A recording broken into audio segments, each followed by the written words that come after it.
Assalamualaikum warahmatullahi wabarakatuh. Ya, kita mulai kembali ya kita pagi ini. Sebelum kita mulai, kita berdoa terlebih dahulu.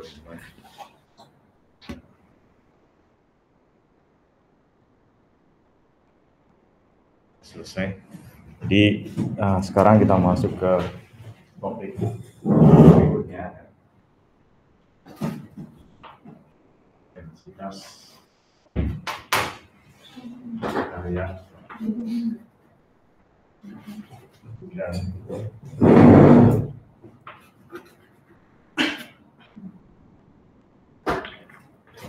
bagian ini.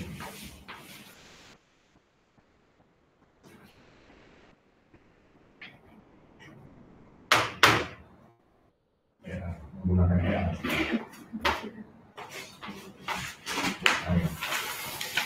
Nah, sebelumnya kalau ada istilah otentisitas, itu yang maksud apa? Otentisitas. Ya, berarti berkaitan dengan originalitas. Atau kalau dalam bahasa Inggrisnya kan authenticity ya.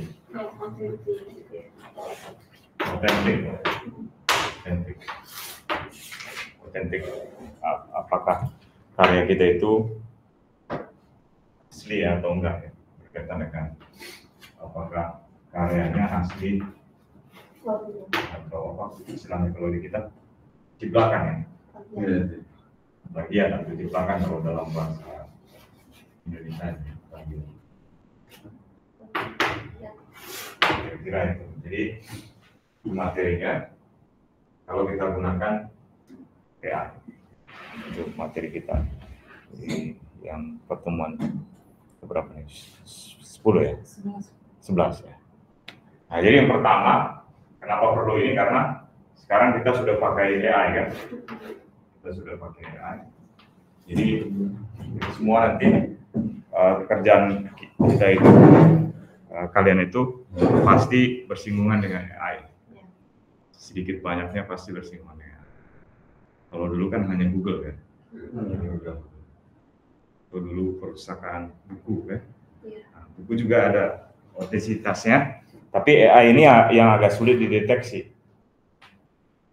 Jadi kalau kalian coba ya, kalian misalnya kutip, coba aja nanti kutip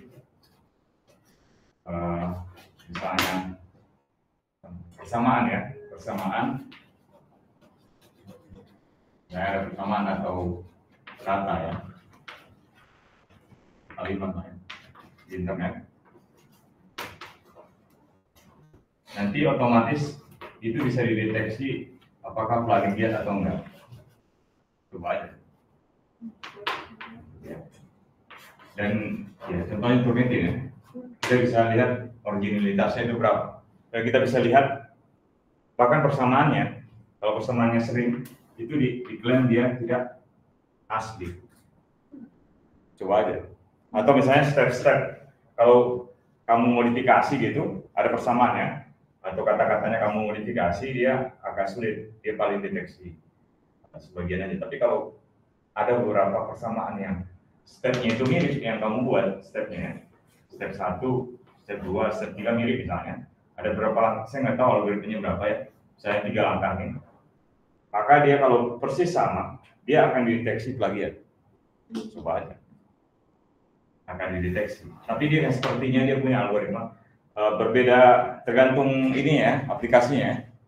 Yang saya turunin dia, saya udah coba ini, dia indikasi ini plagiat. Dia harus dirubah lagi. Kalau kita rubah, dia nanti baru dia tidak plagiat. Jadi ini dianggap dia sudah bisa mendeteksi persamaannya. Asalkan apa? Persamaannya ada di database-nya. Database-nya itu ya berupa sumber di website ya. Jadi itu sebabnya kita harus buat persamaan atau kutipan kata kalimat yang original. Jadi bisa deteksi sampai ke situ sekarang sudah bisa deteksi persamaannya. Jadi kalau misalnya kalian ngambil saya minta ChatGPT nurunkan gitu, cek lagi keturunannya itu ya diambil dari modifikasi internet. Ya, ada missing step. Nah, jadi harus kita, itu gunanya, kita harus cek-cek lagi. Kemudian sekarang AI kita gunakan di pendidikan itu sekarang, kemudian di kerjaan. Nanti juga kerjaan kan, kalian bakalan bekerja, pasti kalian menggunakan AI sebagai alat bantu. Sekarang dia kan sudah canggih sekali ya, bisa untuk banyak hal. Buat PPT juga udah bisa kan, apalagi buat Excel yang bisa dia. Banyak lah, translate yang jelas sudah ya. Dia apa, coding bisa dia, lebih cepat dia malah coding. Coding bisa. Itu tapi, itu nanti kita bahas yang masalah coding tadi. Nah, jadi ini jadi problem itu menjaga apakah karya kita itu asli atau enggak. Itu jadi problem sekarang. Jadi untuk menjaganya. Karena masih kesulitan ya untuk mendeteksi ya keasliannya itu. Nah, kalau yang tadi misalkan kalau ini saya coba pakai Automated yang ini, yang tadi itu misalnya ada persamaan yang berurut gini. Nanti kalau kita sumber dari internet misalnya untuk mencari persamaannya nanti akan dideteksi. Jadi harus kita cross check yang bagian. Baik juga kalimat juga ya, coba aja nanti ya. Kalimat juga. Nggak harus Indonesia sih kan banyak aplikasi untuk ngecek yang gratisan ya. Kalau Indonesia kan berbayar ya, gratisan kalian pakai. Nah, kemudian, ini yang bagian ini kita memahami konsep keaslian, kemudian bentuk ciplakan ya, kemudian cara mendeteksi dan mencegahnya. Nah, kalau kita ditanya apa itu karya asli ya, ini definisi aja. Jadi berarti dia harus asli ya, orisinal ya, orisinil ya. Dia harus orisinil, asli. Buah karya kita, berarti ini buah pikiran kita.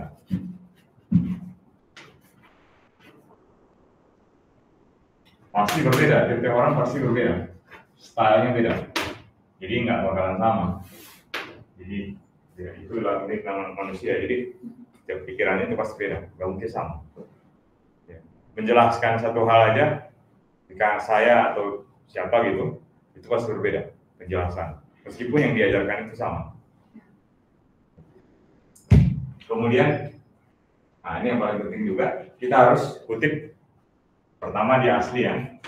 Untuk menjaga keaslian juga, apakah itu karya kita atau enggak, kita ya kutip sumber. Ya, makanya itu istilahnya di kita itu citasi kan? Citasi. Itu yang paling penting. Jadi memang tidak ada karya yang kita benar-benar kita punya sendiri. Itu sekarang hampir dibilang nggak ada. Ilmu yang kita punya sendiri. Ya, karena ilmu sudah berkembang. Mau ilmu apa? Matematik kan pasti turunan kan, pasti banyak diturunkan dari mana. Dan apa? Ilmu filsafat misalnya. Ya kan udah ada orang yang berteori sebelumnya. Kemudian apa lagi? Ya, banyak hal, misalnya kamu belajar material misalnya. Pasti orang sudah mengerjakan yang sebelumnya. Jadi pasti ada apa? Sumbernya kan? Sumber sebelumnya. Nah, ini yang paling penting di dunia ilmiah. Jadi itu pasti ada. Gak mungkin kalian, kecuali kalian mungkin di abad 17 mungkin ya, yang belum banyak apa? Belum banyak sumber apa? Referensi kan? Orang belum banyak orang membuat buku lah. Jadi apa? Belum, kalau ilmu itu kan menjadi referensi apa? Menjadi akhirnya berkembang. Salah satunya kan dengan bentuk tulisan kan? Ya, maksudnya makanya ada istilah prasejarah dan sejarah kan? Prasejarah itu maksudnya sebelum semua didokumentasikan. Bisa dalam bentuk apa? Harus teks, bisa dibentuk dalam misalnya dalam bentuk prasasti kan, kemudian bisa juga dalam bentuk tulisan, bisa gambar, tapi harus terdokumentasi. Tapi kalau hanya sekedar lisan ke lisan dari mulut ke mulut, itu nggak bisa dianggap sebagai dulu ya yang dianggap sejarah itu ya, nggak dianggap sebagai sejarah dalam istilah histori ya, dalam istilah pelajaran sejarah ya, atau histori itu yang harus terdokumentasi. itu boleh jadi sumber, tapi apa? Tapi yang paling yang paling dianggap paling benar itu dari ya ini histori, dari sejarahnya, sumber yang asli ya, sumber yang asli juga, sumber ilmu lah istilahnya. Kalau kita anggap sebagai ilmu, jadi harus terdokumentasi. Jadi ini harus tercatat. Ya dokumentasinya banyak, bisa gambar, bisa maksudnya harus tercatat, bisa juga apa benda-benda juga ya. Itu masuk dalam. Nah, tapi kalau yang maksud dengan histori ini dia setelah manusia mengenal istilah tulisan sehingga bisa diceritakan.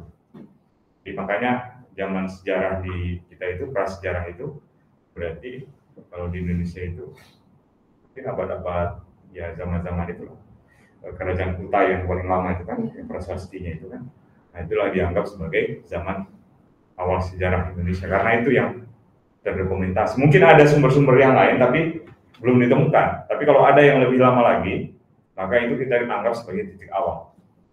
Nah, kalau misalnya di Babilonia mungkin atau di Mesir, dia udah banyak tuh bentuk-bentuk ini. Jadi zaman sejarahnya Mesir, zaman sejarahnya masing-masing bangsa itu kita bisa bedakan dari seberapa mereka sudah memberikan peninggalan ke generasi sebelumnya. Ya. Tapi harus bisa juga dibaca juga kan? Yeah. Jangan-jangan misalnya nggak ada artinya atau apanya. Jadi itu dianggap sejarah. Seperti halnya misalnya tulisan kaligrafi ya. Kaligrafi ya. Ya kaligrafi ya. Yang dari Mesir kan. Itu kan baru bisa diartikan itu setelah arkeolog Prancis ya menemukan apa? Istilahnya sekarang terkenal itu. Batu Rosetta kan? Tahu kan ya? Batu Rosetta. Batu Rosetta. Jadi hierografi ini tulisan, kalau kalian pernah lihat ya tulisan dari Mesir, itu kan bentuknya dalam bentuk gambar kan? Ada bentuk burung, ada bentuk kunci kan? Itu nggak bisa diterjemahkan sebelumnya. Karena apa? Karena bahasanya itu bisa dibilang hilang. Ada gapnya kan? Ada missing peradaban. Nah, Batu Rosetta ini dia ada 3 bahasa. Pertama, bahasa Mesir ini, Mesir kuno. Ada 3 ya, Mesir kuno. Ini batu ini ya, disimpan di Inggris kalau nggak salah sekarang, bukan oleh orang Prancis. Kemudian dia ada bahasa Romawi kalau nggak salah. Romawi atau Yunani sih nggak tahu, lupa saya. Kemudian satu lagi bahasa Arab kalau nggak salah.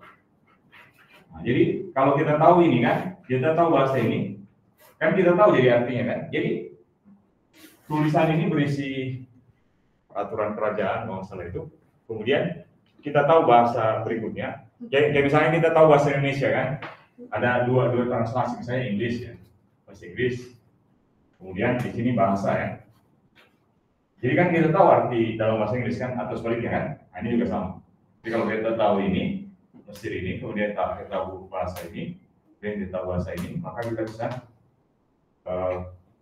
translasi. Nah itu contohnya. Maka istilahnya kalau sekarang itu sebagai referensi itu dianggap sebagai Batu Rosetta istilahnya. Jadi kalau misalnya kita balik lagi ke asli, ke sumber, maka istilahnya itu fondasinya itu Rosetta sebagai bahan untuk mentranslasi bahasa Mesir ini ke bahasa yang lain. Jadi kita tahu artinya. Nah itu penemuan penting. Jadi orang dulu masih menduga-duga arti dari tulisan hierografi itu, tapi sekarang orang sudah bisa artikan setelah mendapatkan batu Rosetta ini. Itu Yunani Pak yang ya, Yunani ya, bosnya. Yunani ya. Yunani. Yang 3 bahasa kan? Iya. Ya, bahasa Arab satu lagi. Jadi dia kalau kita tahu ini, ya, Yunani pasti orang sekarang sampai sekarang masih bisa ya bahasa Yunani ya. Tapi Yunani kuno ya. Yunani kuno. Kalau yang Arab juga yang Arab kuno. Mesir dia orang bisa terjemahkan. Banyak ya kalau misalnya seperti Nggak tahu kalau di Lampung ya, tapi kalau yang setahu saya, ada kawan saya itu pelajari tentang skrip Sunda. Tapi skrip Sundanya itu masih yang belum sejauh ini abad-abad 12. Abad-abad 12. Jadi nggak tahu di Lampung skrip mungkin ada di Museum Lampung ada kali ya. Dengan saya mungkin di Museum Lampung ada. Nah, tapi yang jelas kita bisa anggap sebagai referensi di zaman itu ya, di zaman itu. Karena kita dibukukan ya. Nah, tapi apakah referensi ini valid atau enggak? Ya tergantung siapa nulis kan. Menurut dia yang sejarah di waktu itu yang benar ya, atau misalnya menurut dia ilmu yang benar ya ditulis, tapi belum teruji. Belum tentu benar. Ya. Makanya apa? Banyak tulisan-tulisan seperti tulisannya apa? Kan sampai sekarang kita belajar ya, Aristoteles kan? Aristoteles. Ya, menurut Aristoteles, salah satu yang fisika, ya bahwa kalau ada objek yang jatuh, itu bergantung terhadap masanya. Jadi kalau misalnya ada benda misalnya ini batu misalnya, kemudian ada misalnya kertas ini, kalau kita jatuhkan, mana yang duluan jatuh? Ya, batu. Tapi di kemudian hari oleh Galileo, yang mana duluan jatuh? Sama aja kan? Ya. Yang menyebabkan ini duluan jatuh, yang ini. Karena apa? Ya, hambatan udara. Tapi kalau misalnya kita anggap udaranya nggak ada, maka dua-duanya sama. Maksudnya di zaman itu dia, tapi dia makanya waktu itu zaman Aristoteles hanya dia berdasarkan apa? Pikiran aja ya. Dia nggak melakukan eksperimen ya. Tidak eksperimen.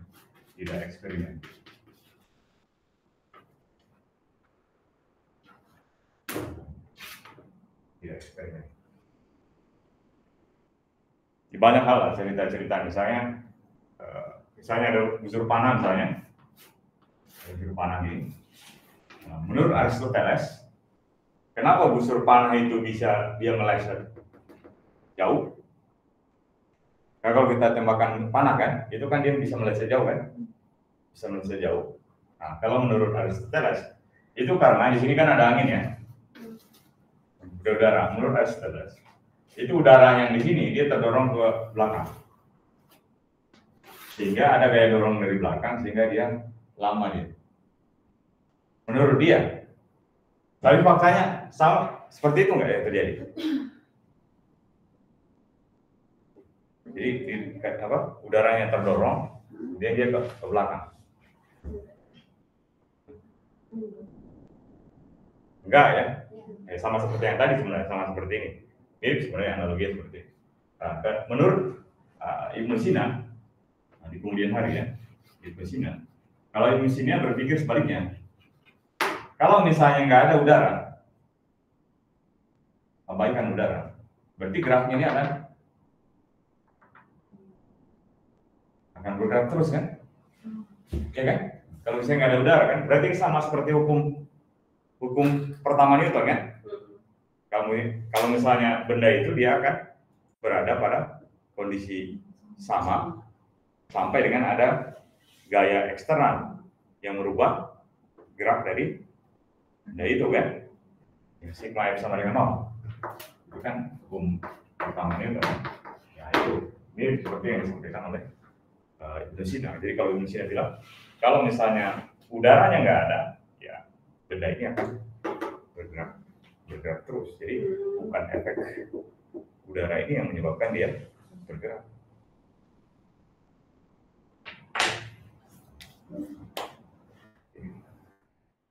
Nah kemudian karya itu asli itu berarti kita berkaitan dengan pemahaman kita kan terhadap suatu konsep. Jadi kalau misalnya kita bisa menjelaskan lebih baik, berarti kita pemahamannya bagus ya. Jadi karya itu keasliannya kita bisa lihat dari salah satu contohnya ya, banyak hal.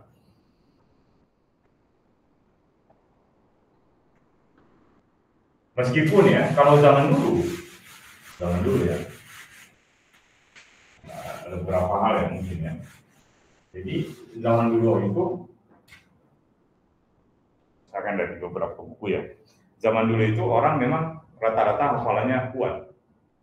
Jadi orang itu berdasarkan, makanya ada beberapa ya, bangsa itu tidak. Jadi kalau orang itu mengandalkan tulisan, berarti dia kemampuan menghafalnya kan rendah kan.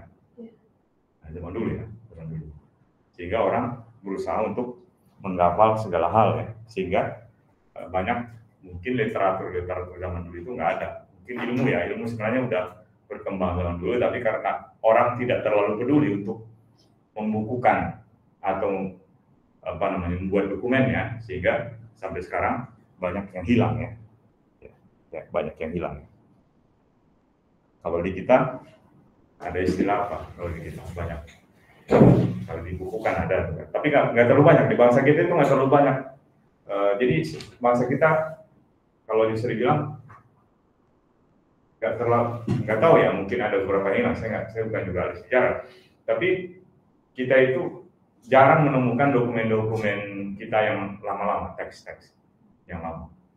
Atau mungkin zaman ada beberapa, tapi ada beberapa seperti ada teman saya itu, dia bilang untuk dia kan penelitian tentang teks Sunda ya, tentang Sunda kuno. Padahal itu baru dia berdua, itu disimpannya bukan di Indonesia, adanya di Prancis. Mungkin ada beberapa juga yang dikirim di Inggris, mungkin ada di Jerman ya, ada beberapa. Jadi saya kurang tahu untuk beberapa dokumen gitu itu. Yang paling lama itu yang di saya itu lah, yang 12 itu. Kemudian kalau kalian baca juga ya, Kutai juga kan abad ke-7 atau berapa? Saya lupa. Maksudnya belum terlalu lama seperti yang Mesir kuno tadi kan. Mesir kuno itu sebelum Masehi. Kalau Romawi kan, bahasa Romawi juga pasti dia sebelum Masehi. Ada tuh banyak kan di daerah-daerah Afrika, misalnya daerah Arab, misalnya daerah Eropa itu banyak. Tapi kan bahasa Romawi kan nggak pernah nyampe ke kita kan? Nggak pernah.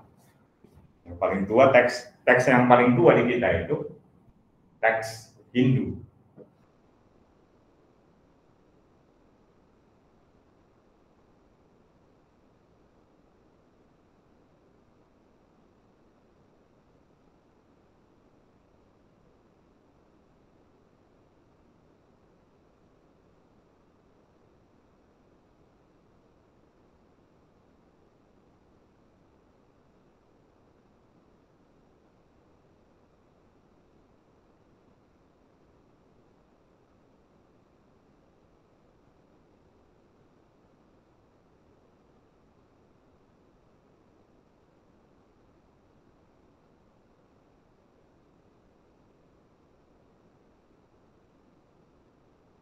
Ada juga tulisan istilahnya,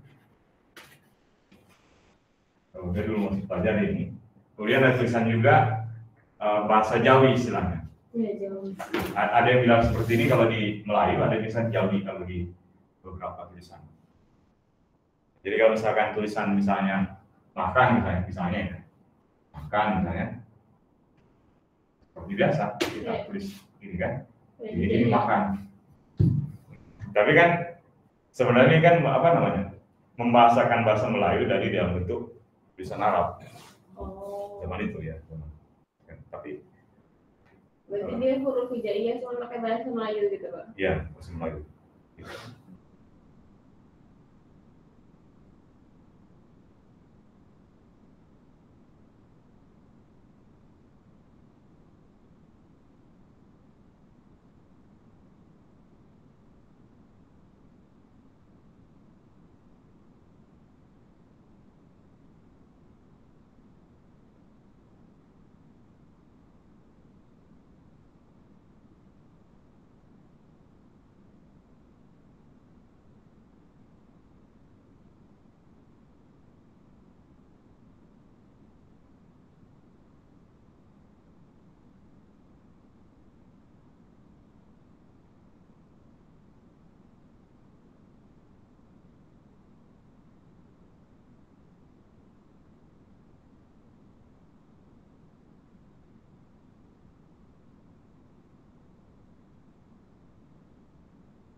Tapi masih keriput ya, masih. Oh, iya.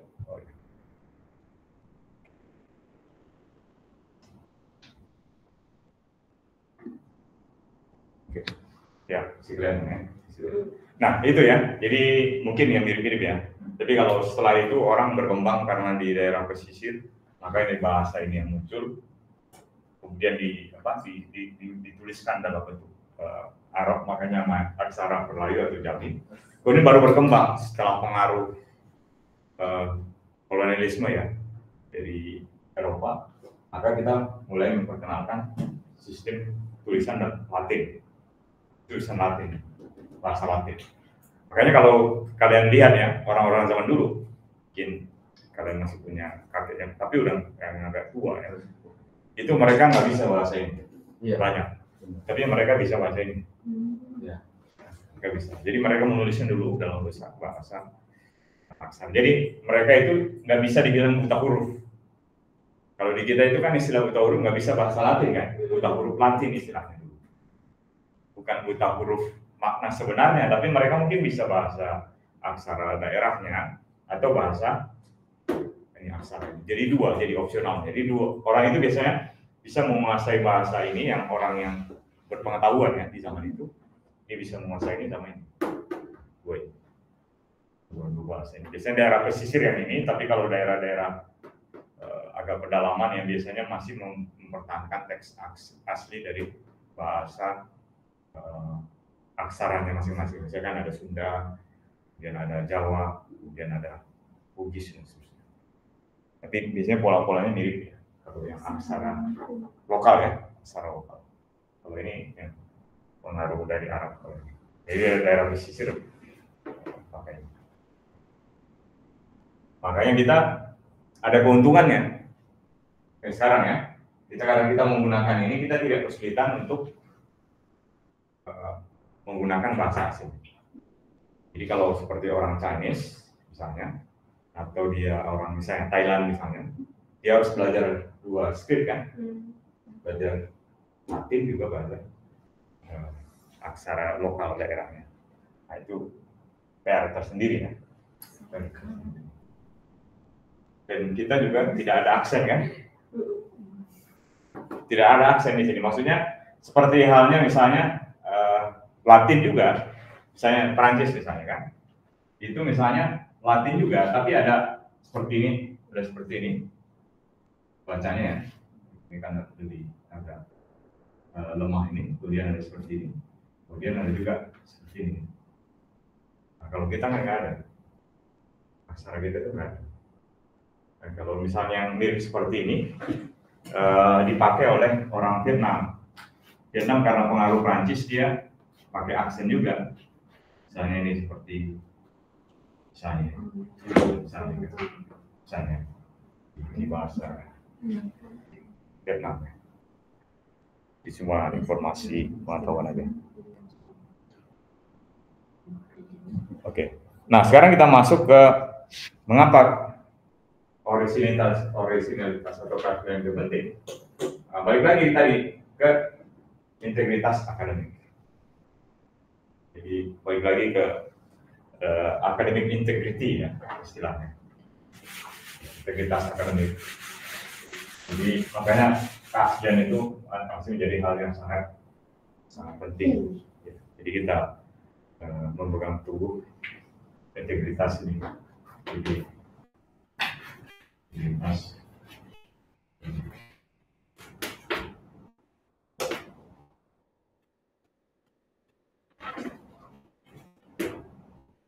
Karena ini yang paling penting. Jadi kalau kita misalnya tidak memiliki integritas ini, apapun caranya kita bisa lakukan.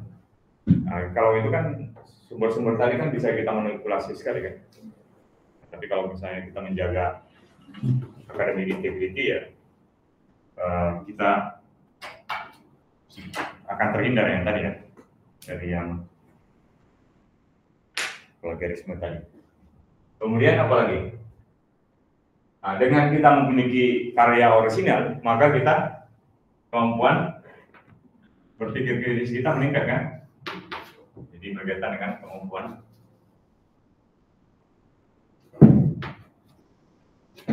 berpikir kritis.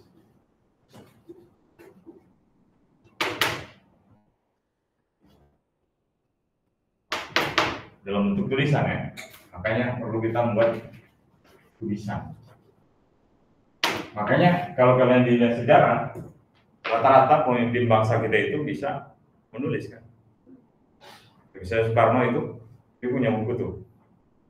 Pernah baca nggak? Pernah lihat bukunya? Pernah. Ya, di bawah bendera revolusi kan, dia tebal seperti itu. Berapa ratus halaman tuh. Hatta jelas banyak bukunya Hatta ya. Dia apa? Yang paling sekarang sering jadi itu mungkin Tan Malaka kan. Buku-buku dia yang lama-lama. Bahkan kalau dulu itu dilarang itu buku-bukunya Tan Malaka. Sekarang bangkit lagi buku-bukunya Tan Malaka. Banyaklah pendiri bangsa kita itu kan. Makanya itu perlu kita membuat tulisan. Kalau di kita di lingkungan kampus bisa bentuk buku atau bentuk apa? Skripsi itu juga bentuk tulisan kalian. Tesis itu ya tulisan. Makanya perlu tulisan yang orisinil. Ada yang bisa kita merasa bangga untuk mempublish ya kan? Balik lagi ke situ. Jadi kita merasa apa namanya?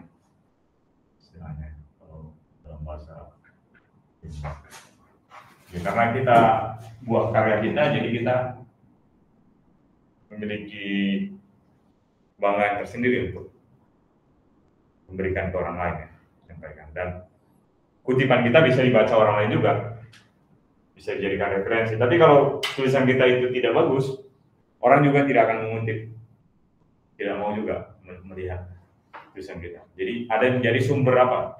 Menjadi sumber ilmu buat yang lain kan? Itu sebenarnya yang paling penting, sumber ilmu buat yang lain. Jadi kalau misalnya ada adik-adik kelas kalian yang mau mengerjakan topik yang sama, nggak harus di sini ya, mungkin di tempat lain, itu bisa mengambil sumber dari tulisan itu. Minimal itu. Ya, kemudian yang ketiga berkaitan dengan tanggung jawab. Jadi tanggung jawab moral itu berkaitan dengan originalitas itu.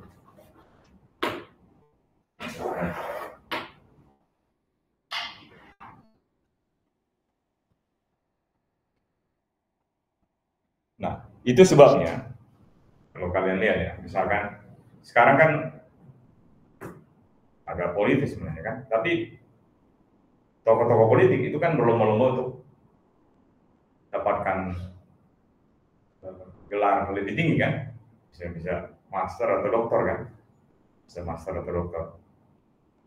Itu sebabnya pendidikan luar negeri itu masih dianggap, kalau misalnya mau sekolah kalian itu S3 misalnya, itu masih dianggap yang apa namanya nomor satu. Karena kalau misalnya di kita itu berkaitan dengan ini tadi, banyak beberapa ya kita udah tahu sendiri ya, beberapa university yang mudah untuk lulus ya. Maksudnya tulisannya itu di apa? Kalau kalian lihat di internet itu banyak yang menawarkan penulisan skripsi atau disertasi, ya ada kan? Ada iklan yang banyak itu. Ya, banyak. Di saya sering itu iklan untuk menulis itu. Ya, sekarang kan udah bisa disuruh orang menulis itu. Jadi makanya balik lagi ke yang tadi ya, masalah tanggung jawab dan integritas. Ya, kalau literal belum pernah saya nemu. Saya nggak tahu kalau kalian tak tahu ada apa teman-teman kalian yang apa topik skripsinya dikerjakan orang lain, tapi di fisika saya nggak ada. Saya nggak tahu. Jadi itulah balik lagi tadi tanggung jawab moral dan profesional. Di UT karena kalau di UT kan sambil kerja, terus kalau di UT itu karya ilmiahnya tuh langsung ada sistemnya terdeteksi, dia judulnya sama atau isinya sama, dia langsung auto nggak lulus gitu. Nah itu memang harus dibuat sistem kayak gitu. Bagus. Iya, nggak harus di mana pun sebenarnya kampusnya. Bahkan di teras sekalipun itu bisa kemungkinan kalau sekarang. Karena itu ada orang karena dalam sistem ekonomi kan gitu kan. Kan kalau ada pasar itu kan ada penawaran, kemudian tentunya ada problem pokoknya pasti ada pasarnya kan. Pasarnya pasti ada. Tergantung di kita, jadi makanya tadi tergantung tanggung jawab personalnya itu. Kalau sekedar lulus bisa pakai ChatGPT, bisa pakai orang ya. Kalau orang yang nggak bisa memakai ChatGPT, nggak ada waktu seperti yang tadi kan karena kerja kan, bisa. Tapi tanggung jawabnya lebih tanggung jawab orang. Bapak, maaf saya mau tanya. Yeah. Jadi gini, saya punya kayak isu lah gitu. Jadi kan kalau dalam penelitian itu kan pengolahan data dan data yang ingin didapatkan pun dari kita, misalkan kayak saya kemudian harus ke lapangan mengambil data tanpa kayak misalkan yang material dia praktikum. Nah misalkan di sini konteksnya dalam kemudian di sini saya karena sibuk kerja atau sibuk apa, tapi saya punya punya modal gitu lah buat kan ada sekarang jasa-jasa kayak Bang bilang tadi joki, tapi bukan joki, di sini penyedia data gitu loh Pak. Jadi mereka yang ambil data gitu. Nah, jadi kan otomatis saya bayar kan, udah lengkap tuh nanti mereka menawarkan sampai dengan misalkan analisis sampai sekian gitu. Itu bagaimana pandangannya? Maksudnya ini termasuk nggak ada profesionalitas dalam nulis? Nah, kayak gini, kalau yang terkait tadi itu, kalau pengolahan data, setahu saya itu dari dulu ada. Gimana? Yang pengolahan data ya. Kalau yang kamu maksud ini orang ambil datanya kan? Iya, ambil data sampai pengolahan. Jadi mereka nanti ada mereka nanti menawarkan paket-paket karena saya pernah tanya ya Pak, menawarkan paket ini sampai batas sekian. Terus ada yang ya itu sampai analisis, itu gimana? Kalau yang saya pribadi ya tergantung di kamu juga atau apa. Tapi kalau dari saya itu kalau untuk mengambil data itu boleh. Ambil data boleh. Boleh. Karena kan misalkan di tempatnya nggak di sini kan, tempatnya di tempat lain kan, nggak mungkin kita datang ke sana kan aksesnya. Kan data kan. Ya. Kan yang paling penting kan dari kita kan, yang maksudnya mau data apa kan, dan dari kita kan parameter segala macam kan. Tapi kan itu masalah teknis mengambil data itu sama aja seperti halnya tools. Walaupun orang. Ya walaupun, tapi harus disebutkan data ini diambil dari ini gitu. Sama aja seperti menggunakan data sekunder itu. Ya mirip kan. Kan boleh kita memakai data orang, karena kita nggak memiliki kemampuan untuk ke sana ya. Tapi kalau dalam segi analisis data sampai harus dia menggunakan datanya, kalau yang saya pribadi, ya enggak. Kecuali ya, ini ada tim, dia masuk dalam tim riset itu, kemudian ada bagian yang menganalisis, bagian mengolah data, bagian ini gitu. Kalau itu kan originalisis kita cuma di pembahasan jadinya kan, iya kan? Nah, berarti bukan kita yang mengerjakan riset itu kan. Riset kan misalnya kita punya data kan, pertama hipotesis kan, yang dinamakan kita melakukan riset. Pertama kita punya hipotesis kan, kemarin kan.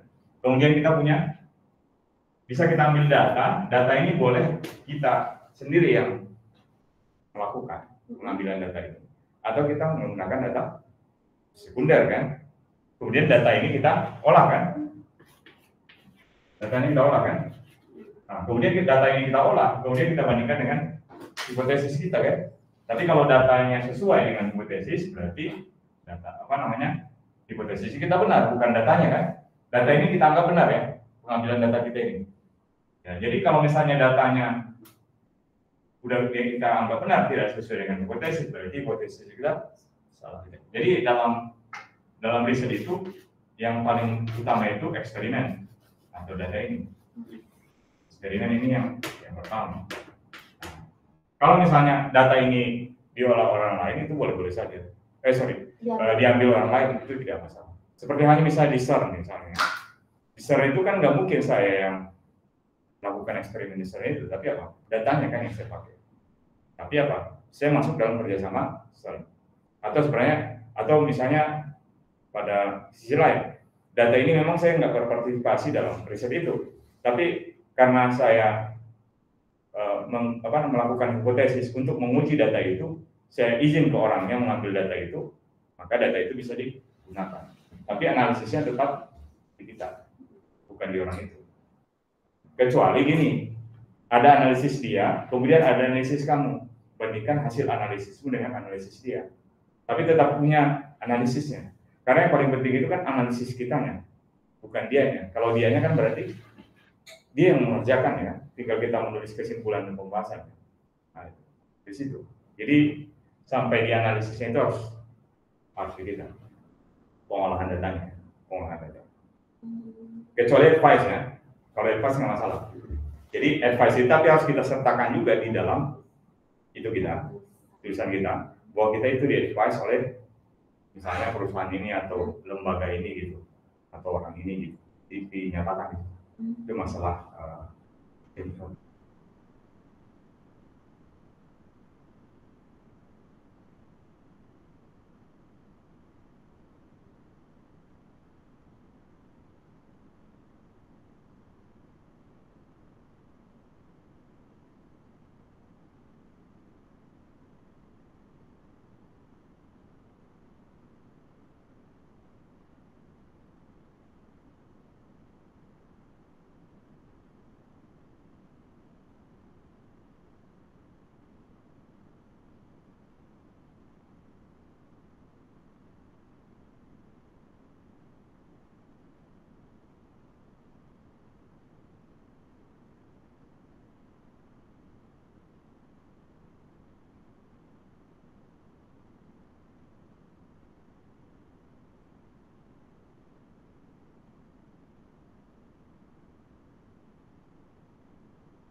Oke. Nah, misalnya ini ya. Misalnya yang ini. Dengan referensinya kan.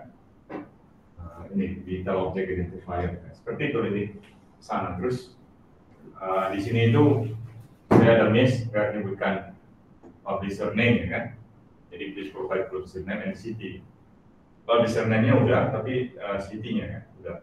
Maksudnya yang misalnya ini Princeton udah masuk dalam city-nya gitu. Lebih ke sana.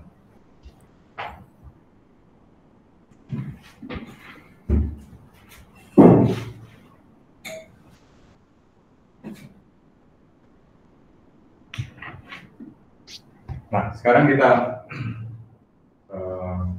masuk berikutnya.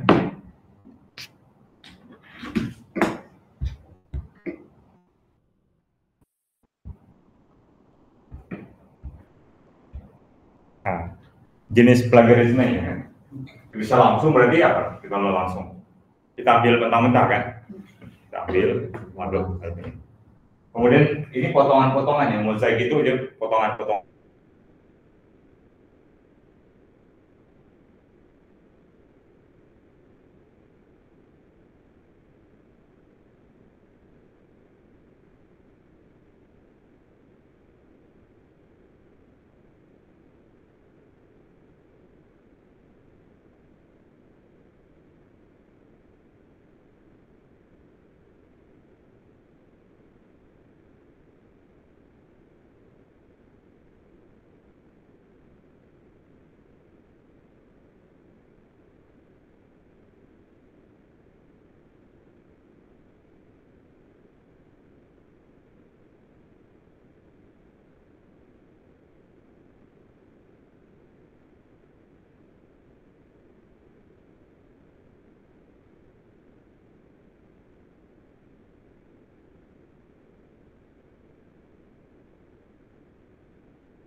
Udah masuk ya?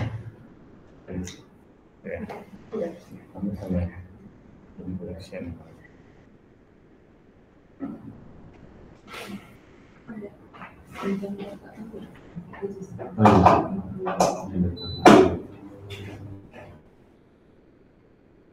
Tapi kadang orang itu kemudian fakta sebenarnya ada. Sama nadanya saja. Iya. Sering ada sama kemarin, makanya mereka nggak terima tuh yang nada sama pasti mereka nambah. Iya.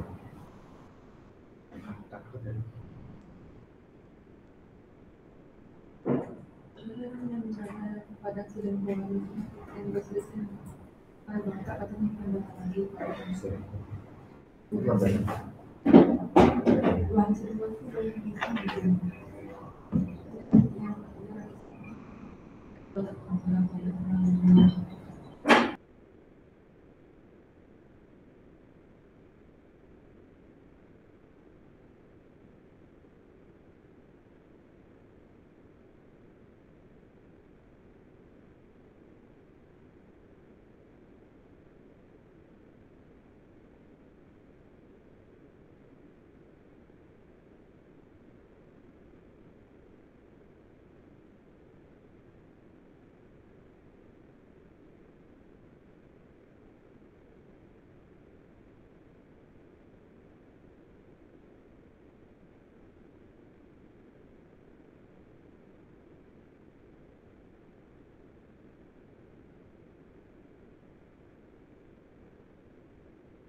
nggak nyampe 5. Udah, join lagi udah. Ini. Jadi coba. Join lagi. Udah. Ya, mungkin supaya stabil punya HP saja.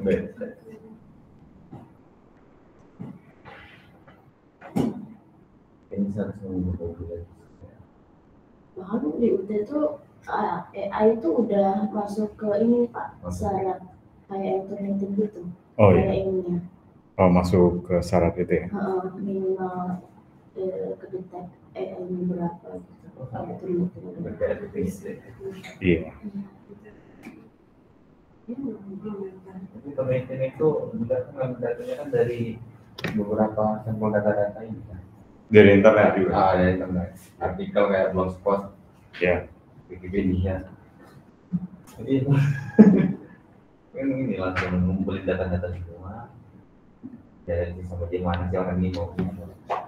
Oke, udah stabil kan? Udah ya. Langsung nggak ada problem. Itu yang tadi ya. Pokoknya nggak ada niatnya, tapi karena seringan baca, Karena tanpa sadar ya. pantesan pakai tapas penelitian itu Pak ya. Pakai bahasa kita, ini si penelitian yang AI itu loh Pak. Iya. Bukan karena kita nggak pakai AI, tapi kita pakai AI karena kita sering baca artikel Wikipedia dan segala macamnya yang Iya. di internet. Iya, memang.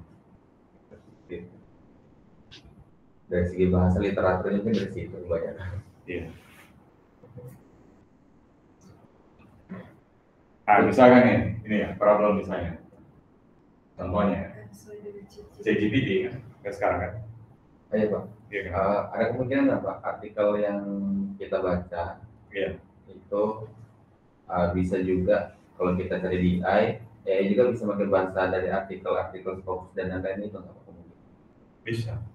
Jadi hampir sama, cuman analisisnya yang beda gitu. Bisa jadi.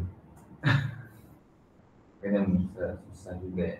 Iya, apalagi sekarang kan misalnya ada orang pengen bikin summarize kan, summarize dari artikel kan, Iya. daripada dia harus membaca semua artikel, Oh, diminta summarize. summarize kan, apa isinya kan, akhirnya kan kesimpan di Data. datanya Ya, ChatGPT itu ya, atau di Google lah, data Google. Kan Google punya source itu kan, ChatGPT kan Google ini kan, Iya. di datanya. Pasti dia ambil dari data-data itu. Dia nggak mungkin belajar sendiri, dia enggak. Tapi ambil dari sumber-sumber yang ada, kutip. Tapi semakin kita tanya-tanya dia, kan ada sistem belajarnya dia kan. Kalau dulu kalian coba ChatGPT, dia belum terlalu bagus ya hasilnya. Tapi sekarang udah mulai bagus ya. Itu agak berbeda kalau kalian cek dengan menggunakan, kalau setahu saya ChatGPT lebih bagus dibanding DeepSeek. Kalau DeepSeek, kalau kalian tanya apapun misalnya, dia cenderung data-datanya itu diambil di internet dan agak panjang dia kan, sebisa mungkin kan, dia panjang data ini. Tapi kalau kita cek lebih lanjut, dia ambilnya dari data-data bersumber yang sudah ada. By equation ya, saya sudah coba juga di equation ya. Makanya harus dicek lagi, kadang juga salah jawabannya. Kalau dia di data dia nggak ada, dia keliru menjawab. Karena datanya belum ada. Iya. Tapi kalau kamu sudah masukin data itu lagi, nanti kamu tanya balik ke dia udah tahu. Kan udah kamu bilang ini keliru segala macam kan, dan keliru kan, kita tanya balik ini kok saya dapat jawabannya beda kan. Dia akan belajar kan, jadi dia akan ada mekanisme belajarnya juga ya. Jadi ini apa ya? Sebenarnya semakin banyak orang menggunakan AI, orang-orang yang lebih paham gitu, dia masukin data di ChatGPT sendiri. Nah, dari situlah mereka ChatGPT juga nanti memberikan info itu kan ke orang lain. Iya. Kalau orang lain nanya. Iya. Dia belajar, ada sistem dia deep learning kan dia belajar kan dia. Dia bukan sekedar menyimpan informasi, tapi dia juga belajar juga. Oh, itu langsung otomatis gitu. Ada sistem mainnya dia misalkan sumber ini dia saling interaksi segala macam kayak neuron lah dia belajar. Iya, benar, Bang. Dia punya metode belajar sendiri. Kayak ini udah hampir menyerupai manusia sendiri ya. Ya, itu yang diusahakan kan. Sampai Nobel. Nah itu yang metode yang dipakai itu metode saraf kan yang seperti yang saya sampaikan kan rootnya AI itu kan pakai metode saraf itu metode belajar manusia. Makanya kan istilahnya artificial intelligence kan, kecerdasan buatan kan. Kita buat ini, terus dia suruh belajar kan. Bukan dia hanya sekedar menyimpan informasi, kalau yang dulu kan sekedar dia nyimpan informasi kan, simpan informasi tinggal ambil kan, metode penyimpanan kan. Dulu kayak Google itu kan metode penyimpanan data, simpan data, akses, simpan data, akses. Jadi kan makanya harus kita cari kan di bagian mana dia kan. Terus kita yang harus merangkumnya kan. Terus sekarang kan dia sudah bisa berpikir sendiri, menjawab pertanyaan itu kan yang kita tanyakan kan. Buktinya itu dia berarti belajar. Seperti kita ditanya, semakin banyak informasi yang dikumpulkan di kita, semakin kalian tinggi pendidikannya dan kalian belajar membaca. Kan makin tinggi pendidikannya kan harusnya inline dengan banyak kita membaca kan, banyak membaca, banyak pengetahuan yang kita ambil, banyak ilmu yang kita dapat. Akhirnya kalau orang bertanya, itu kita bisa dapat jawaban kan. Seperti itu persis AI di training. Jadi bukan sekedar dari Google, source-nya dari Google, tapi dari manusia bertanya juga langsung. Apalagi dia sering ngapain? Kita ini kayak ngirim data ini, tolong diolah atau dianalisis gitu. Ini data mentah, ini diolah lagi sama dia. Tapi itu belum tentu juga jawabannya benar kan? Harus dicari lagi kan? Diajarin lagi dia kan istilahnya. Menggunakan metode ini. Iya kan di step-stepnya biar dia cari lagi ilmu yang udah dia dapat kan? Seperti kalian ujian lah. Kalau misalnya ujian nih, kalian blank nih, tapi kalau dikasih petunjuk-petunjuk, kalian bisa kan jawab kan? Nah seperti itulah proses. Ada step-step petunjuknya. Tapi kalau misalnya pure, kalian udah punya pengetahuan nih, terus ada soal nih. Tapi kalau misalnya kalian nggak tahu benar itu soal ini, kalian akan sulit kan menjawab. Tapi kalau dikasih petunjuk dengan pengetahuan yang kalian punya, kan bisa menuju ke jawaban itu kan. Nah itu yang diarahkan AI itu. Makanya dia bertanya-tanya. Kalau ChatGPT agak detail kan, dia nggak langsung jawab kan. Apakah ini? Nah, itu dia belajar itu berarti. Ngasih opsi kan apa? Itu pasti Google itu lebih powerful karena dia udah lebih dulu bermain di data yang banyak dibanding yang lain kan. Kan sekarang banyak lah AI Meta atau segala macam kan. Kalau black box itu hampir sama juga Pak dengan ChatGPT. Saya kurang tahu ya. Soalnya belum pernah pakai black box juga sih Pak. Black box itu dia basicnya GPT, cuman dia spesialis untuk kita, dia lebih ke ngoding gitu. Dia kalau misalnya kita tanya apa, dia ngarahinnya ke ngoding gitu. Maksudnya ngarahinnya ngodingannya gitu. Salah satu toolsnya juga. Iya, tapi dia sebenarnya turunan dari GPT. Iya, turunan dari kan banyak tuh ya. Apa namanya? Mainnya itu tetap sumbernya di ChatGPT itu karena Google itu kan simpan data semua di Google kan. Saya belum tahu mesin pencari yang lebih powerful dibanding Google. Ada Iya. Nggak ada kan? Browser dulu juga sama aja dari Google juga. Google, akhirnya Google sekarang. Simpanan data. Dia udah langsung menyimpan datanya. Iya. Iya. Tapi memang dia itu sudah mempersiapkan dari zaman lama itu. Iya. Sejak ada AI itu, terus dia muncul Google, dia kan ada mastermind di dalamnya itu. Bukan serta-merta sekarang AI langsung jadi itu enggak, tapi di belakang itu ada orang yang bekerja di sana banyak. Dan rootnya tetap ya, seperti yang kemarin itu matematika rootnya. Dan sekarang implementasi untuk fisika ya. Ya seperti itu. Untuk saya misalnya bikin modul tanpa saya otak-atik misalnya atau nyalin kode dari AI pengembang itu maksudnya software beginner itu dia copy saja kan, copy itu kan sekarang udah bisa kan, sebenarnya nggak harus pengembang sih, kita juga kan bisa kalau misalnya kalian melakukan riset tinggal perlu AI kerjakan, tapi masih belum terlalu kalau yang saya pengalaman yang belum bagus hasilnya dari AI. Harus tetap kita modifikasi. Nggak tahu pengalaman gimana hasil AI. Tetap saya ubah sendiri. Iya. Karena kan dia pasti terlalu ini kan, terlalu basic lah. Paling saya minta arahan dia aja. Nanti tetap saya ubah sendiri. Tetap kita harus bisa Python-nya gitu kalau misalnya. Iya. Kalau kamu nggak bisa Python juga nggak bisa kan? Nggak ngerti Seperti ini apa ini maksudnya gitu kan. samanya dengan anak-anak dikasih kalkulator kan? Iya. Dia kan bisa menghitung kan? Dia nggak bisa mengerjakan perhitungan menggunakan kalkulator kan? Kan di kalkulator saintifik itu kan ada integral, ada apa kan? Diferensial kan? Tapi kalau misalnya dia nggak tahu konsep itu ya dia nggak bisa kerjakan. Sama seperti itu sebenarnya. Itu sebenarnya hanya tools saja. Sama sebenarnya nggak masalah sih menggunakan AI untuk apa tadi coding itu karena seperti halnya dulu itu orang pakai Stack Overflow. Sebelum ada AI yang secanggih sekarang ya, orang pakai Stack Overflow. Jadi kalau dia ada problem itu ditanya orang atau lihat jawaban yang orang sudah pernah kerjakan kan. Seperti itu. Itu banyak lah, seperti soal di matematika kan. Nah, sebenarnya kan AI itu dia ngerangkum dari situ, Pak. Kalau saya perhatiin ya. Iya. Nah, dia bisa kalau kita mau mintain dari mana lo mau dapetnya itu dia nunjukinnya Stack Overflow juga. Cuma nama dia udah dipoles sama kasus kita. Iya. Jadi lebih spesifik. Ya itu maksud saya tadi kan dia belajar dari sumber-sumber yang ada di internet kan. Dia nggak mungkin kalau kamu diam terus ilmu yang kamu kan nggak mungkin ke transfer ke dia kan. Atau ada buku nih, buku baru orang tulis orisinil. Buku ini kan nggak bakalan sampai dia sebelum di upload ke sana kan. Nah, makanya dengan kita ngupload banyak hal, kita bertanya banyak hal, ya makin sama dengan kita. Bahkan juga bisa ke Instagram juga kan beda kan, bukan Google kan Instagram. Bukan Google bukan. Nah itu Tapi nyambung deh bisa. apa? Google ya?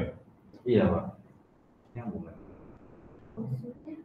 Kayak misalnya kita gini ya, kita buka Google nih cari atau nama atau apa gitu kan. Kita nggak pernah nguploadnya itu di Google gitu langsung, tapi itu di Instagram.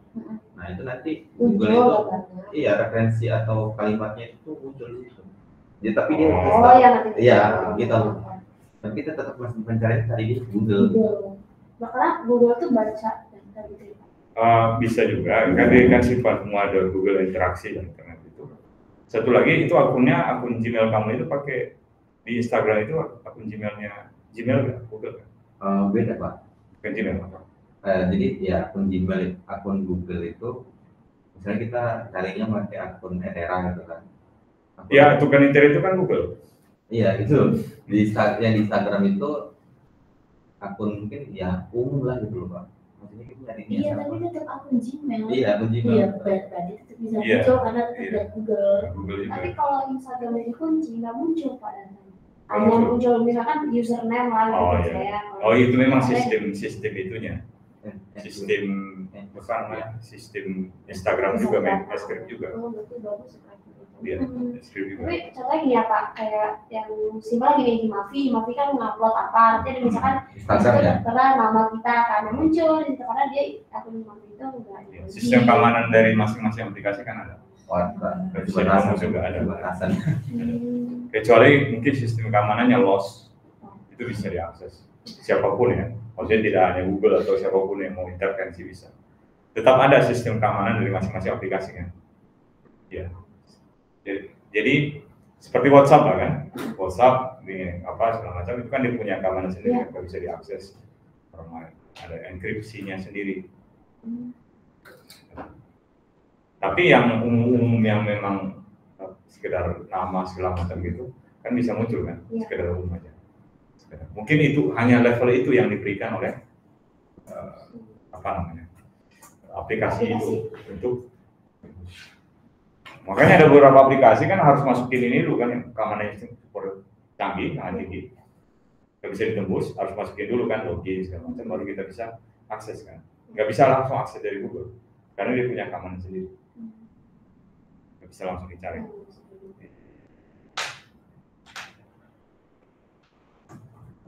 Nah kalau sekarang itu, nggak tahu mulai bulan April tahun depan, ITERA sudah membuat sistem full semua online untuk ijazah. Rencana sudah. Maksudnya ijazah nanti itu semua sudah pakai QR code, sudah yang lewat badan penyimpanan itu. Oh, bukan PT, apa sih lupa namanya itu. Bukan. Ada lembaganya untuk penyimpanan dokumen-dokumen resmi. Iya, saya seperti itu juga gitu. Nah, sekarang udah kayak gitu ya. Nah, sekarang udah mulai. Oke, jadi nanti sistemnya itu kalian cuma dikasih akses terus kalian download, tapi tetap harus punya itunya, kopiannya karena waktu itu kena serang di servernya itu. Nah itu kalian punya kopiannya. Kalau sekarang kemarin belum kan?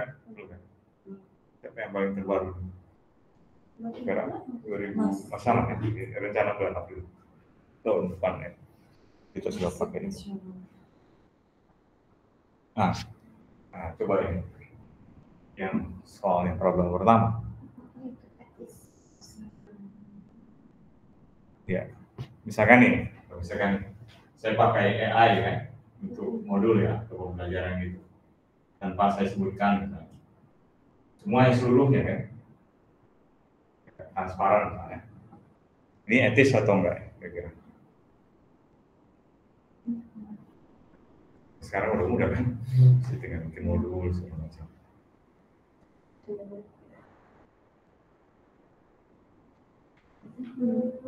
Ya maksudnya gini, saya belum tadi kasus pertama tadi ini tanpa saya tambah gitu, saya mungkin modul gitu. Iya. Atau sekarang sudah sangat canggih kan? Canggih sekali. Jadi kita anggap itu sebagai sumber aja, sumber pengetahuan aja. Sumber. Tapi kalau selebihnya tetap, kalau saya pribadi harus tetap baca buku karena di AI belum masih ada banyak step-step yang hilang menurut saya. Kemudian ini yang tadi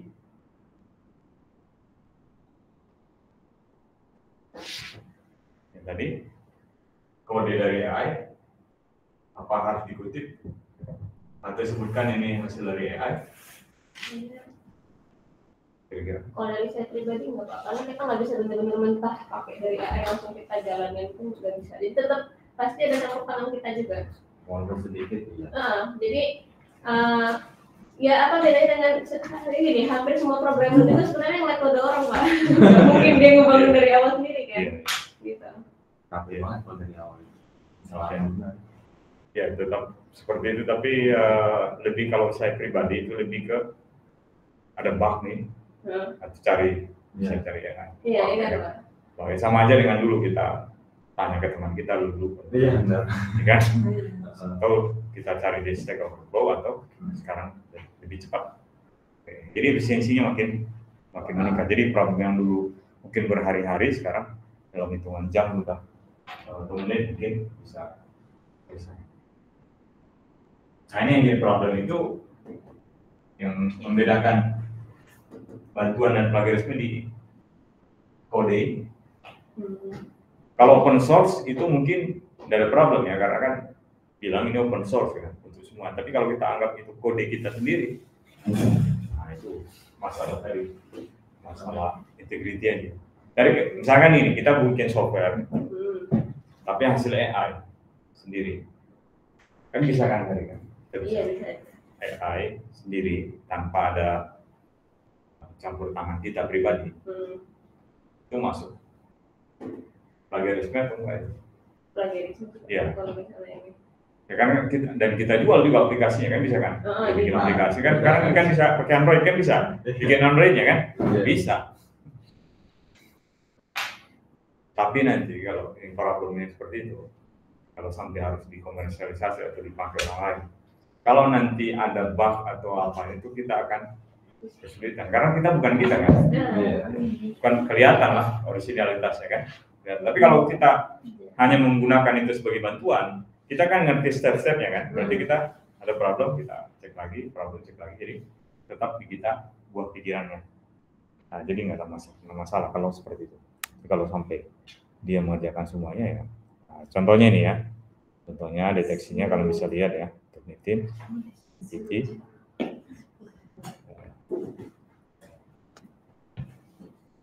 Jadi kita bisa lihat sebenarnya, kita bisa lihat gaya bahasanya.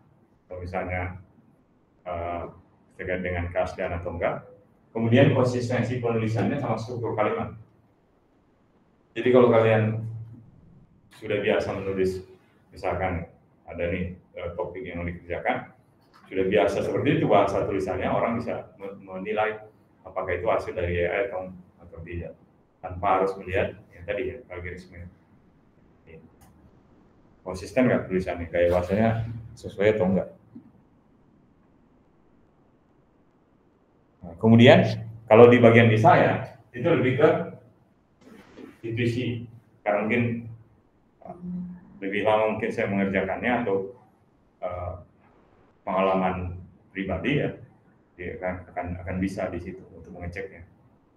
Kemudian kita harus lihat juga yang paling penting itu proses ya. Itu semua pembelajaran ini prosesnya bukan hasilnya. Jadi ikuti aja stepnya, ikuti aja stepnya. Jangan sampai sedikit-sedikit kita pakai AI. Nah, makanya perlu mata kuliah ini kan, etika akademik. Karena balik lagi, kalau dari saya pribadi mungkin dosen-dosen yang lain, itu kita kan nggak bisa mengecek sangat detail ya. Kita terus terang kita nggak ada waktu, kalau saya banyak ya kan, banyak yang harus kita cek, nggak ada waktu. Jadi lebih ke kitanya sendiri. Jadi AI itu nggak ada problem. Jadi kalau saya pribadi, bahkan di kelas, kemarin nggak ikut di kelas, kemarin di kelas fisika matematik, ikutnya tesnya.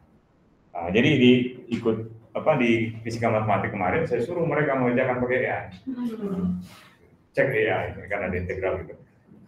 Tapi masih kesulitan mengerjakan, bingung dia. Ini kan jawabannya dari mana? Kan AI kan ada step yang hilang kan? Iya. Kadang kan, bahkan walaupun nggak hilang, tapi dia nggak ngerti stepnya itu dari mana.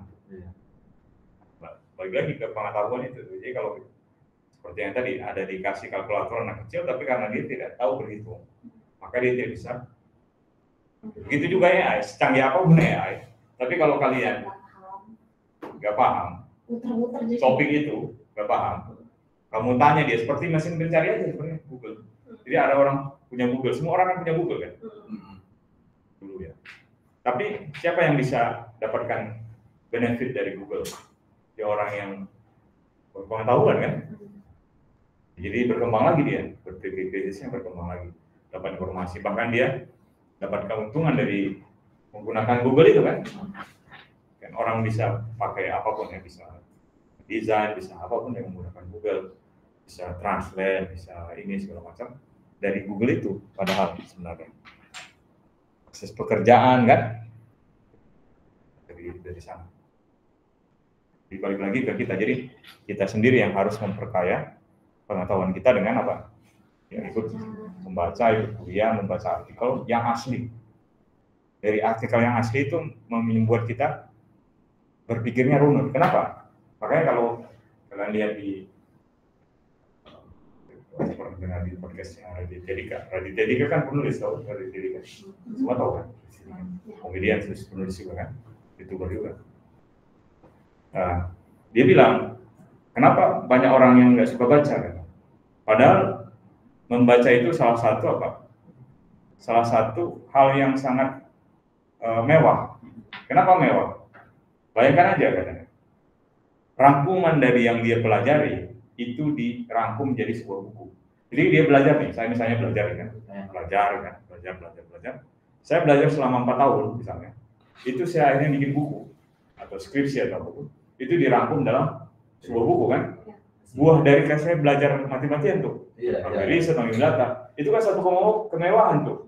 Saya nggak perlu harus belajar selama 4 tahun untuk dapat informasi kan. Begitu juga orang menulis buku kan. Jadi kalau buku itu kan sudah yang jelas, kalau dia sudah buku atau artikel, itu kan sudah terkurasi kan. Sudah divalidasi melalui proses review kan. Editing kan. Dan pasti dia berpikirnya tidak serta-merta kan. Dia kan berhari-hari kan. Selama berhari-hari dan agak lama itu dia akhirnya jadi buah pikiran, itu kan sebuah kemewahan tuh.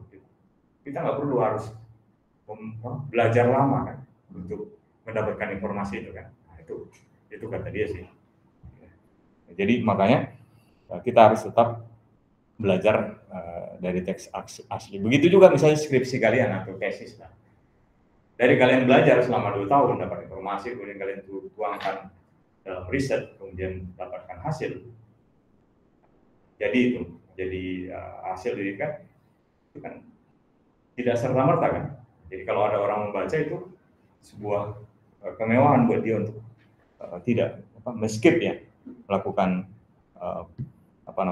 loncatan gitu. Dia skip belajar selama 2 tahun untuk dapat buah pikiran kita. Gak buang-buang waktu lah.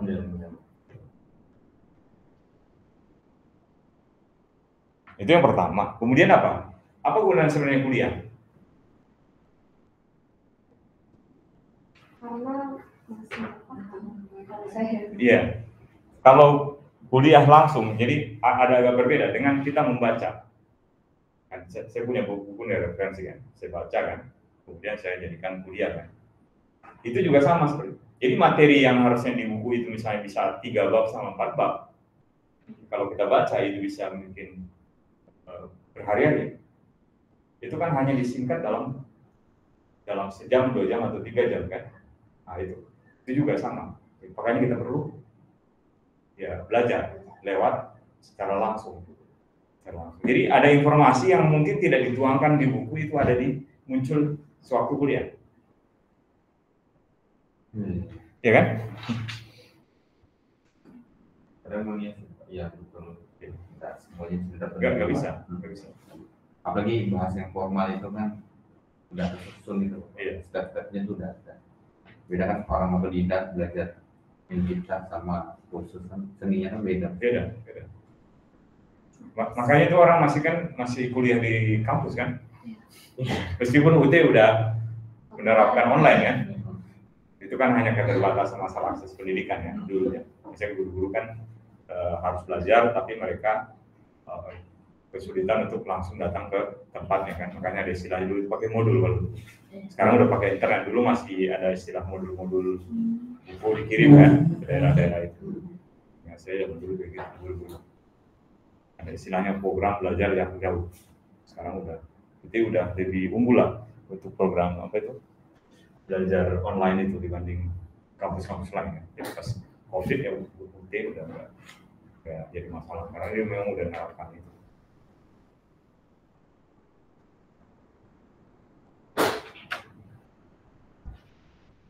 Nah, coba ini petunjuknya dibaca yang mana yang hasil AI, mana yang enggak. Coba yang A. Baca. Iya.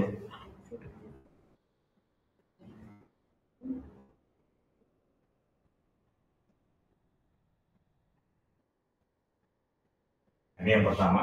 Coba udah baca semua.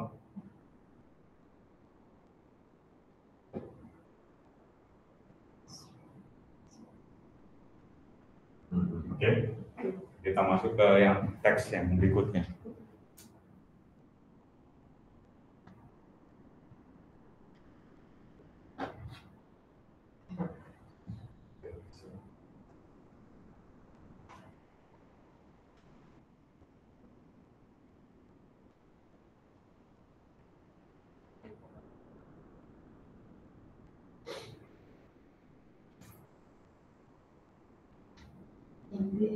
Yang B ya.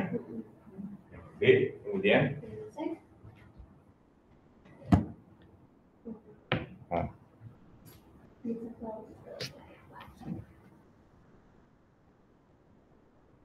yang mana kira-kira? Yang tadi? Yang A atau yang B? Yang AI. Yang B. Kenapa? Bahasanya itu ilmiahnya banget gitu loh. Kayak kalau ini kayak bisa langsung, kalau kita bisa langsung paham gitu, terus bisa langsung kita utarakan sendiri gitu loh Pak. Kalau yang ini bahasanya ilmiah banget gitu. Revolusioner perubahan. Koridor. Terus dia kayak tahu banget cara kerja AI, umpan balik yang dipersonalisasi. Itu cara kerja dia sendiri sebenarnya. Berbalik gitu Iya ya. berarti. Iya. Yang B. Iya Pak. Yang C tadi. Nah, yang C. Coba.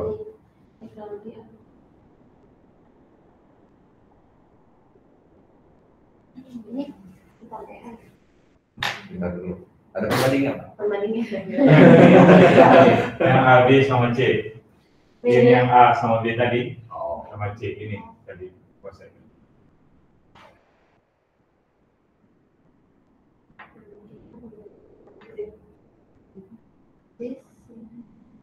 Yang B, AI. Kalau kita minta kalau nanggung Pak. Semuanya jadi. Sudah bisa aja Nah, jadi. ini campuran ini. Ya, Oh, Pak. ini campuran. Campuran. Atau bisa aja jadi tentu bisa bilang Pak. Kalimat terlalu panjang kalau singkat kan. Iya. Iya kan? Bakal bikin Terus kita punya kalimat sendiri kan. Iya. Opini. Nah, jadi bisa kita lihat dari yang pertama gaya bahasa dan struktur kalimat. Kemudian logika alur berpikirnya. Kemudian ya opininya. Kemudian kosakata, keberagaman. Jadi kelihatan banget ke kosakata yang ke B itu kan. Iya. Konsep Katanya nggak umum dipakai manusia gitu. Kalau saya lihat gini Pak, yang emang manusia itu dia lebih direct apa yang ingin disampaikan gitu loh. Kayak kita ngomong langsung, kayak ya manusia berbicara pada manusia lain. Nah kalau AI itu kan ya dia menghimpun informasi-informasi, jadi dia susun sebagus mungkin gitu. Kalimat ini. kelihatan perfect banget ya. Iya. Makanya itu kita dari AI itu gimana caranya kita olah lagi dengan bahasa yang kita sampaikan. Yang simplifikasi. Iya. Harus kita dengan bahasa kita, Pak ya. Iya, sesuai bahasa kita. Karena kalau kita sama-sama bahasa itu kita sih. Nah, ini kan. Olah dulu. Sangat rapi formal. Ya, Kemudian kemudian rapi dan formal. Ada opini berbagi. Iya. Nggak boleh Iya. terlalu. Nah itu kalau zaman sekarang nih kalau semua nanti patut dicurigai. Tapi kalau ngomongin terlalu sempurna secara real kan ada yang orang yang baku banget. Kan? Iya. tapi sebaku-bakunya Tapi ada selipnya Pak. Iya sih, Ada selipnya. ada bahasa manusia. Karena di Indonesia kan nggak semuanya tuh orang formal banget. Iya. Iya. Dan nggak semua orang itu kan akademisi semua. Untuk mempersingkat waktu sebenarnya. Nah, misalkan nih, orang masih menggunakan ChatGPT untuk menyelesaikan esai, sedikit tidak mencantumkan bahwa yang menggunakan AI. tugasnya dapatkan Menurut saya kan udah 1.400. Oh iya dia Pak. Iya belajar itu. Apa yang aslinya? Kan sedikit dia Pak, sedikit. Iya. Itu lebih dari 75% ya. Saya juga Berarti dosennya ngedeteksi itu ya. Ya, kalau ditulis emang bisa deteksi ya, bisa. Tulisan tangan pasti. Foto kan? Foto bisa. Iya. Iya. bisa. Bisa sih pakai itu. Bisa Pak. Sekarang bisa Pak. Kan kita foto suruh nulis rangkuman gitu. Tapi ya sih kalau kita disuruh ngedeteksi ini tulisan AI atau bukan, tapi tulis tangan kita bias. Maksudnya kayak cenderung iya. itu buatan manusia gitu pasti kan, bias. Iya. Iya seperti dari semua. Iya apalagi. Tapi kalau harus sudah 70 harus saya cek 101 juga malas kan. Makanya itu tadi. Karena kan nilainya bagus kan. Tapi ini Pak kalau saya koreksi itu fisika ini AI. Ini Oh, AI. itu kelihatan, itu saya bisa cek itu kalau AI atau enggak. Tanya langsung, tanya langsung. Maksudnya kan ada yang dia tulis jawaban benar kan. Tanya balik langsung. Mastiin ya Pak. Masih. Jadi kalau berbeda berarti ya udah. Kalau dia nggak bisa menjelaskan step-stepnya, pasti dipakai ya. Atau paling dia tuh gini loh Pak, kelihatan banget template-nya tuh ikutin template tulisan GPT-nya gitu. Ada subjudul ini. Ada polanya. Tapi kok. Kita harus berantakan. Nggak, tapi ada juga dia pakai AI, tapi dia nulis sendiri ada dari kelihatan gitu, cara nulisnya bagus gitu. Ya tapi biasanya cuma kayak buat mengerapiin struktur bahasanya gitu loh kadang. Bahasanya biar lebih mudah dibacanya, biar enak gitu kan. Ya kalau ujian pakai AI sekarang kan seperti AI itu kan misalnya soal matematik ya, kan dia udah dapat medali emas Olimpiade matematik AI. Dia level ke situ. Jadi AI disuruh untuk mengerjakan soal Olimpiade matematik internasional ya, itu dia udah bisa. Levelnya udah seperti itu. Kalau catur juga digunakan AI itu, malahkan Magnus Carlsen ya, catur Magnus Carlsen kan. Tapi Magnus Carlsen masih menang loh ya. Berarti data dia itu perlu dimasukin ke situ Pak. Mau apa dia? Ya tapi kan dia udah mendapatkan apa namanya materi-materi pelajaran atau permainan Magnus Carlsen. Iya. Ya itu kan udah dapat kan semua materi-materi atau permainan catur seluruh dunia sebelum-sebelumnya. Oh iya. Itu dia udah simpan di Google. Di AI, ChatGPT. Masih kalah dia. Masih belum bisa berarti. Itu insting asli. Itu yang tadi juga yang Olimpiade matematik itu juga dia belum nilai sempurna, tapi dapat nilai emas, tapi kan bukan nilai sempurna. Perfect. Level dia udah seperti itu. Jadi kalau kamu suruh dia ngerjakan matematik atau fisika gitu, pasti dia udah bisa kerjakan.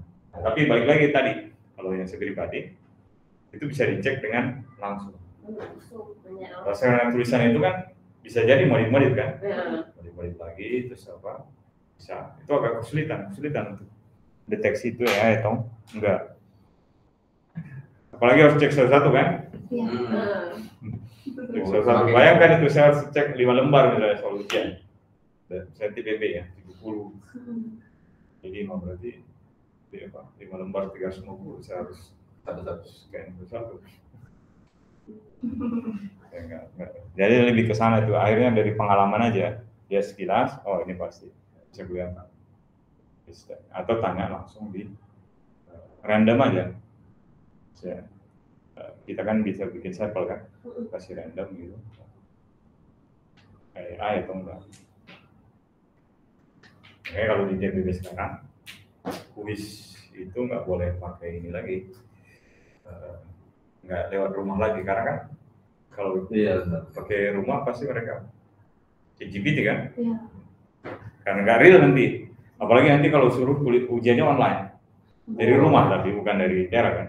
Kalau ITERA kan sekarang udah bisa tuh, meskipun itu misalnya masih bisa diakali sih, ujiannya itu lewat komputer ITERA kan, supaya menghindari tadi itu penggunaan ChatGPT. Meskipun ada juga yang pakai handphone gitu, masih ada juga. Ya maksudnya balik lagi tadi ke integritas tadi. Jadi apapun caranya itu bisa diakali. Seperti yang UTBK kemarin kan, ada problem itu UTBK dia pakai apa tuh? Kacamata dari mana itu? Kamera. Terus ada juga yang pakai earphone yang kecil di sini. Terus ada juga yang pakai kamera, iya kamera. Ada juga yang akses komputer dari luar. Komputer yang kemarin itu ujian di Jember atau di mana? Jadi tes komputer, tes bahasa Inggris, karena sama kayak di teras, lulus kan harus lulus TOEFL kan? TOEFL kan dia akses dari luar gitu buat ngerjain soalnya dia. Jadi orang mengakses komputer itu dari luar, remote untuk ngerjain soalnya dia. Kan bisa kan dikasih aja kan jaringannya, tapi kan ya, bisa dideteksi juga itu. Kalau keamanan kita bagus itu kita bisa deteksi itu sistem kita itu lagi diakses orang luar, bukan internal. Itu banyak. Jadi balik lagi sebenarnya ke orangnya ya. Jadi kalau masalah AI jadi udah kayak seperti itu kayaknya cukup. Nah, jadi itu kira-kira materi kita di pekan ini. Ada yang mau didiskusikan nggak sebelum kita akhiri? Oke. Jadi sudah tahu ya kira-kira boleh pakai AI tapi harus kontribusi kita itu jelas ya. Tidak serta-merta kita copy paste. Nanti kelihatan tuh itu. Kalau misalnya ada tesis misalnya, kalau mau ujian, hasil AI atau enggak kelihatan. Dibacanya. Kalian juga agak malu membacanya. Iya, enggak ini Pak ya. Iya kan? Masih ada keraguan. Iya. Ada keraguan sedikit.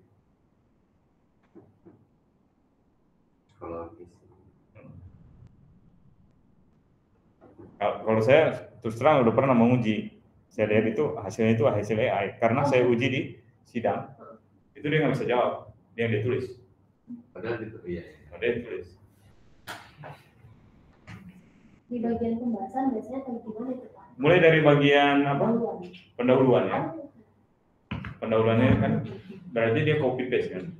Langsung kelihatan kan dari struktur kalimat, kemudian dari segi konsep-konsepnya. Kalau dia pernah merasa itu dia tulis, pasti dia ingat betul kan? Kecuali dia suruh untuk membaca kan, dibaca balik kan. Jadi kalau oke lah konsep, memang dia lupa konsepnya, tapi dia tahu kan, dia ambil gitu. Tapi kalau dari struktur kalimat yang itu ditanyakan balik dia nggak paham, berarti itu bisa kemungkinan dia copy paste langsung atau AI. Tapi kalau struktur kalimatnya saya lihat itu AI, kayak kelihatan tuh kayak seperti tadi. Ini bisa dicek ya, terlalu sempurna. Iya. Padahal sebenarnya kalau ala kadarnya dia tulis, saya juga makhluk kan, karena kan topiknya dia itu bukan topik yang mudah kan.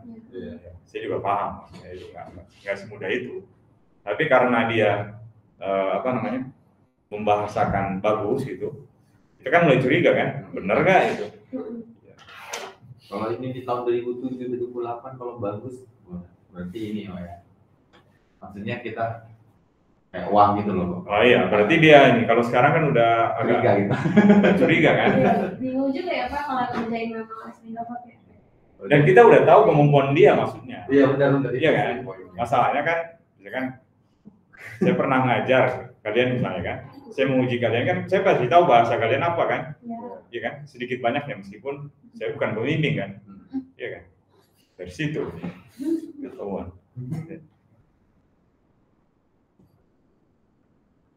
Ya, tapi balik lagi ke masing-masing nih, itu persamaan. Jadi kalau misalnya saya nggak ada waktu baca ya loss. Atau siapapun mengujinya akhirnya kan loss juga kan. Tapi nanti orang lain membaca itu, ini kakak ini pakai AI ini. Apalagi kalau ada yang iseng kan, dia dapatkan soft copy-nya dia cek kan, pakai AI checker kan, pakai ini pakai AI semua. Itu kan lebih balik lagi gitu kan, ke situnya tadi. Mungkin sekarang nggak kecek, tapi nanti belakangan kecek. Jadi sebisa mungkin boleh pakai AI, tapi kita ubah lagi itu sebagai inspirasi seperti halnya kita membaca buku atau membaca artikel. Ya, itu aja untuk pekan ini. Terima kasih, kita akhiri. Selamat pagi, assalamualaikum warahmatullahi wabarakatuh. Waalaikumsalam. Ya, sama-sama.